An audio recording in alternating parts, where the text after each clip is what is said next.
Mister खिलाड़ी cartoon art. Jabalpur नाम का एक बहुत छोटा गांव हुआ करता था।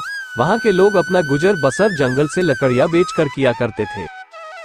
गांव में बबलू और गुड्डू नाम के दो सगे भाई रहा करते थे। बबलू गुड्डू से 10 साल छोटा था। बचपन में ही माँ बाप के गुजर जाने की वजह से गुड्डू ने ही बबलू की परवरिश की थी। कुछ सालों पहले एक सड़क हादसे में गुड्डू अपनी एक टांग गंवा चुका था। वो अपाहिज हो गया था, लेकिन अपाहिज होने के बाद भी वो घर का खर्चा चलाता था, क्योंकि गुड्डू 1 साल से लकड़हारा था। आज भी दोपहर के 12 बज चुके थे, मगर बबलू सोकर नहीं उठा। उसे दोपहर तक सोता देख गुड्डू गुस्से से बोला, अरे उठ जा छोटे भाई, और कितनी देर तक सोएगा? सूरज सर पर आ गया है, कब जाएगा तू काम पर? क्या भैया, तुम तो सुबह सुबह आराम भी नहीं करने देते। दोपहर के वक्त को तू सुबह का वक्त बोलता है। मैंने तेरे लिए जो नाश्ता बनाया था वो भी ठंडा हो चुका। अब मैं दोपहर का खाना बनाने की तैयारी कर रहा हूँ, मगर तेरी नींद है जो पूरी होने का नाम ही नहीं ले रही। आप दोपहर का खाना बनाने की तैयारी कर रहे हैं, मुझे तो वक्त का पता ही नहीं चला। बबलू, सारे गांव में तू आलसीपन के नाम से मशहूर है। जब भी कोई मुझसे तेरी बुराई करता है तो मुझे बहुत बुरा लगता है। अगर उस सड़क हादसे ने मुझे अपाहिज नहीं बनाया होता तो मैं तुझसे कभी भी काम करने के लिए नहीं कहता। लेकिन सच तो ये है बबलू कि अब मुझसे हम दोनों का खर्चा बहुत मुश्किल से उठाया जाता है, और कई दिन से ये खांसी भी मुझे तंग कर रही है। भैया, सीधे सीधे ये क्यों नहीं कहते कि आप मुझसे तंग आ गए हो? ऐसी बात नहीं है बबलू, मैं चाहता हूँ तू मेहनती बन जाए ताकि तेरे लिए कोई अच्छी सी लड़की देखकर तेरी शादी कराई जा सके। अब तू जल्दी से नाश्ता कर ले। बबलू नाश्ता करके अपनी कुल्हाड़ी लेकर जंगल की ओर चल दिया। वो अपने घर से कुछ ही दूर चला था कि तभी गांव के मुखिया चाचा उसका मजाक उड़ाते हुए बोले, क्या बात है बबलू, तू फिर से इतनी जल्दी उठ गया? अरे इतनी सुबह सुबह अगर काम पर जाएगा तो बीमार पड़ जाएगा भाई। अरे तुमको क्या सुखिया चाचा, मैं जल्दी उठूं या देर से? मेरी मर्जी। क्या बोला? जब तेरी मर्जी होगी तब तू सोकर उठेगा। बेशर्म, शर्म तो तुझे आती नहीं है। इतना बड़ा हट्टा कट्टा हो गया है। तेरा बड़ा भाई दूसरों की गुलामी कर अपना और तेरा पेट भरता है, और तू दिन भर घोड़ों की तरह सोया रहता है। तेज कदमों से जंगलों की ओर चला गया और एक पेड़ के पास जाकर गुस्से से अपने आप से बोला, ये गांव के लोग अपने आप को पता नहीं क्या समझते हैं। जरा से मेहनती क्या हो गए, मेरा मजाक उड़ाने में कोई कसर नहीं छोड़ते। आज मैं इतनी लकड़ियां काटूंगा कि सबके मुंह बंद हो जाएंगे। इतना कहकर बबलू अपनी कुल्हाड़ी से लकड़ियां काटने लगा, मगर मुश्किल से उसने थोड़ी सी लकड़ियां काटी होंगी कि उसे थकान महसूस होने लगती है, और वह अपने माथे का पसीना पोंछता हुआ बोला, आज थोड़ी गर्मी भी ज्यादा लग रही है और थकान भी लग रही है। एक काम करता हूँ, सो जाता हूँ। बबलू एक पेड़ के नीचे आराम से खराटे लेकर सोने लगा। तभी वहाँ एक साधु प्रकट हुआ और उसे उठा दिया। बबलू उठकर बोला, अरे भाई, मुझे इतनी अच्छी नींद से जगा दिया। इतना अच्छा सपना देख रहा था कि मैं एक महल में बैठकर अच्छा अच्छा भोजन कर रहा हूँ। यहाँ पर मेहनत करने की बजाय तू आराम से सो रहा है। तुझे ऐसा करते हुए मैं काफी दिन से देख रहा हूँ। मैं तुझे चेतावनी देने आया हूँ, सुधर जा, मुसीबत तेरे सर पर खड़ी है। एक ऐसी मुसीबत बाबा, जाओ और सोने दो। मैंने अपने जीवन में तेरे जैसा आलसी लकड़हारा नहीं देखा। लकड़ियां काटने की बजाय तू सोता है। बाबा, आज मेरी कुल्हाड़ी खराब हो गई है, इस वजह से मैं सो गया। बबलू ने इतना ही कहा था कि उस साधु ने अपने जादू से अचानक कुल्हाड़ी ला दिया। बबलू ने देखा कि उसके हाथ में 2 मुंह वाली कुल्हाड़ी आ गई। मेरी कुल्हाड़ी नई और बहुत अच्छी है, इससे लकड़ियां जल्दी कटेगी। अरे जाओ बाबा, नहीं चाहिए मुझे तुम्हारी ये कुल्हाड़ी। मैं सिर्फ अपनी कुल्हाड़ी से ही लकड़ियां काटता हूँ। आलसी लकड़हारे, ये क्यों नहीं कहता कि तुझे काम नहीं करना? मैं तो तुझे चेतावनी देने आया था, लेकिन अब लगता है कि तुझसे कुछ भी बात करना बेकार है। इतना कहकर साधु क्रोधित होकर वहां से चला गया और बबलू आराम से वहां पर दोबारा सो गया। शाम को बबलू कुछ लकड़ियां लेकर अपने घर की ओर आ गया। इतनी कम लकड़ियों को देखकर गुड्डू बोला, ये क्या बबलू, आज फिर इतनी कम लकड़ियां? भैया, वो कुल्हाड़ी की धार कम हो गई थी। बबलू, तू रोज कोई न कोई बहाना बनाता है। भला इतनी कम लकड़ियों से गुजारा कैसे चलेगा? कोई बात नहीं भैया, कल ज्यादा लकड़ियां काट लूंगा। इतना कहकर बबलू अंदर चला गया और खाना खाकर सो गया।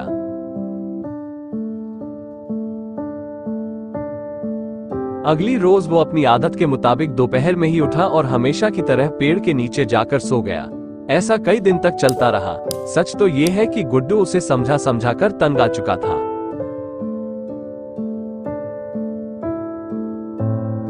गुड्डू की खांसी भी अब बढ़ चुकी थी। अब वो रोज रात को बुरी तरह से खांसता रहता था। एक रोज बबलू दोपहर में जब उठा तो उसने देखा कि उसका बड़ा भाई गुड्डू लेटा हुआ था।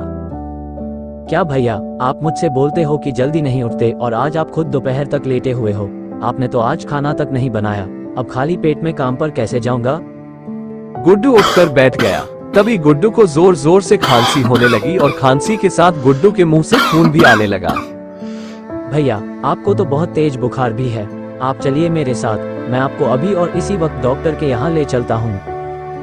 बबलू भले ही एक आलसी व्यक्ति था, लेकिन वह अपने बड़े भाई से अपने पिता की तरह प्यार करता था। बबलू गुड्डू को एक ट्रैक्टर से डॉक्टर के यहाँ ले जाता है।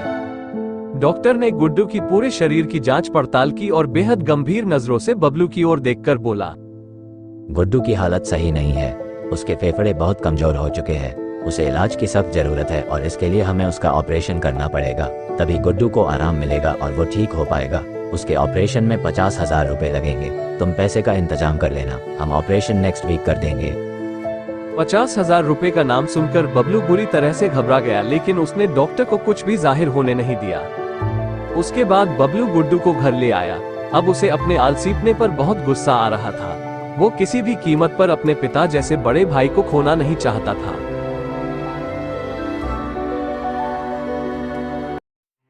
अगले दिन बबलू सुबह सुबह उठकर मुखिया के पास चला गया। बबलू को देखकर मुखिया बोला, क्या बात है बबलू, आज सुबह सुबह मेरे घर का रास्ता कैसे भूल गया तू? आज तो तू सुबह 6 बजे ही उठ गया। मुखिया जी, मेरे बड़े भाई की तबीयत बहुत खराब है। तो इसका मतलब तू मुझसे पैसे उधार मांगने आया है?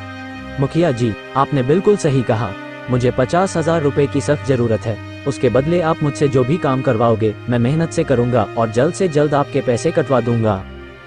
तेरा दिमाग तो ठीक है, तुमसे लकड़ियां तो ठीक से काटी नहीं जाती, मेहनत का काम क्या खाक करेगा। और वैसे भी ये तो एक दिन होना ही था। बेचारा गुड्डू मेहनत कर करके तुझे पाल पोस कर बड़ा कर रहा था और खुद बीमार होकर घर पर बैठ गया। मुखिया ने बबलू को पैसे और काम देने से साफ इनकार कर दिया। बबलू थक हार कर सुखिया चाचा के पास चल दिया। सुखिया चाचा पेड़ के नीचे खड़ा होकर अपना खेत देख रहा था। तभी वहां बबलू पहुंचा। क्या बात है बबलू, आज तो बहुत जल्दी उठ गया, पूरे गांव में मिठाई बंटवा दूं क्या? मुखिया चाचा, मेरे भाई की तबीयत ठीक नहीं है, डॉक्टर ने ऑपरेशन बताया है, मुझे 50,000 की सख्त जरूरत है। आप मुझे पैसे दे दो और उसके बदले आप जितने साल मुझसे अपने खेतों में काम करवाना चाहते हैं मैं करने को तैयार हूँ। बबलू, तुझे सुबह सुबह में ही मिला था। अरे, तेरे आलसपने के चर्चे सिर्फ इस गांव में नहीं बल्कि दूसरे गांव में भी मशहूर है। सब जानते हैं बबलू की तू मुश्किल से 2-4 लकड़ियां काट कर पूरे दिन सोता रहता है। अरे, तू तो उठकर एक गिलास पानी भी नहीं पी सकता, खेतों में क्या खाक काम करेगा, चल भाग यहाँ से। बबलू उदास मन से अपनी कुल्हाड़ी लेकर जंगल की ओर चला गया और एक पेड़ के पास जाकर लकड़ियां काटने लगा। बबलू ने 3 घंटे बगैर रुके लगातार लकड़ियां काटी और अपने आप से रोते हुए बोला, मैं क्या करूं?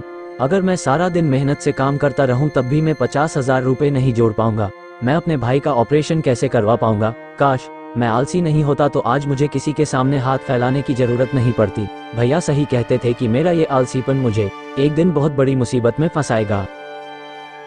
तभी उसके कानों में उसी साधु की आवाज टकराई। मैंने तुमसे कहा था ना कि मुसीबत तेरे सिर पर मंडरा रही है, लेकिन तूने मेरी बातों को मजाक में उड़ा दिया।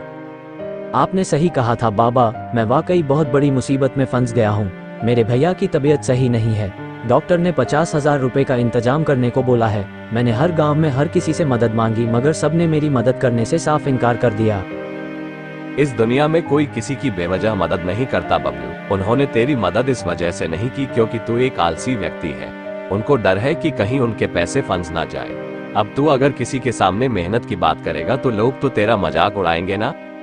बिल्कुल सही कहा बाबा, लेकिन अब मैं क्या करूं? अब मैं अंदर से बदल गया हूं। मैं अपने भैया को बहुत चाहता हूं। उन्होंने मुझे कभी भी माँ और पिताजी की कमी महसूस नहीं होने दी और मैं कितना निकम्मा भाई जो अपने भाई का इलाज तक नहीं करा सकता। साधु के होठों पर एक रहस्यपूर्ण मुस्कुराहट आ गई। उसने अपना हाथ पीछे किया और उसके हाथ में कुल्हाड़ी आ गई।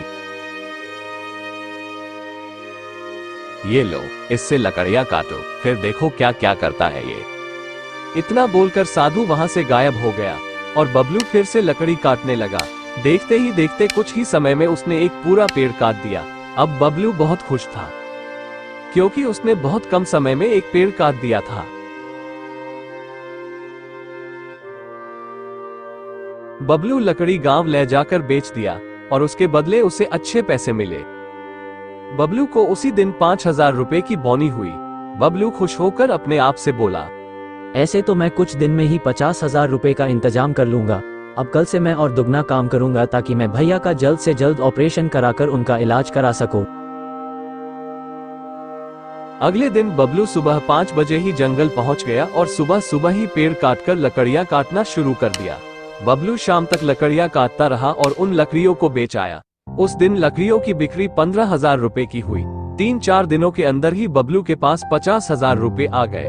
बबलू तुरंत अपने बड़े भाई को डॉक्टर के पास लेकर चला गया और 50,000 रुपए डॉक्टर के हाथ में रखकर बोला, ये लो डॉक्टर साहब, पूरे 50,000 रुपए। अब जल्दी से जल्दी मेरे भैया का ऑपरेशन करके उन्हें सही कर दो। डॉक्टर उन्हें इमरजेंसी रूम में ले गए और उनका ऑपरेशन शुरू कर दिया। बबलू तब तक बाहर बैठकर अपने भाई का इंतजार करता रहा और देखते ही देखते गुड्डू कुछ ही दिनों में तंदुरुस्त हो गया और बबलू भी तब तक बहुत पैसे कमा लिए थे। मेरे भाई की मेहनत और कमाई से आज मैं ठीक हुआ हूँ। इससे ज्यादा खुशी मुझे कभी नहीं मिल सकती। ये कैसी बातें कर रहे हैं भैया? ये तो मेरा सौभाग्य है कि मैं आपके काम आ सका और आपके मार्ग से ये संभव हुआ है जो मुझ जैसा आलसी इंसान काम करने लगा। एक दिन बबलू जंगल में लकड़ियां काटने जाता है तो उसे वही साधु मिलता है। साधु को देखकर बबलू बोला, ये उस कुल्हाड़ी का ही चमत्कार था साधु महाराज की मेरे घर के हालात सही हो गए। मेरे भैया का ऑपरेशन हो गया और मैंने अब शहर में लकड़ी के फर्नीचर की दुकान भी कर ली है। ये सब इस कुल्हाड़ी का ही कमाल नहीं है बबलू। इस कुल्हाड़ी की तो खासियत बस ये है कि ये बहुत कम समय में लकड़ी को चीर देती है। ये सब तो तुम्हारी मेहनत और लगन का कमाल है। आलसी आदमी के हाथ में तुम चाहे जितनी भी दौलत दे दो, वो उसे कुछ ही दिनों में लुटा देगा। अगर तुम पहले की तरह आलसी हो गए तो यकीन मानो कुल्हाड़ी भी तुम्हारे किसी काम की नहीं होगी। इसके बाद बबलू जंगल में लकड़ियां काटने चला जाता है और अपनी जीवन अच्छे से यापन करता है।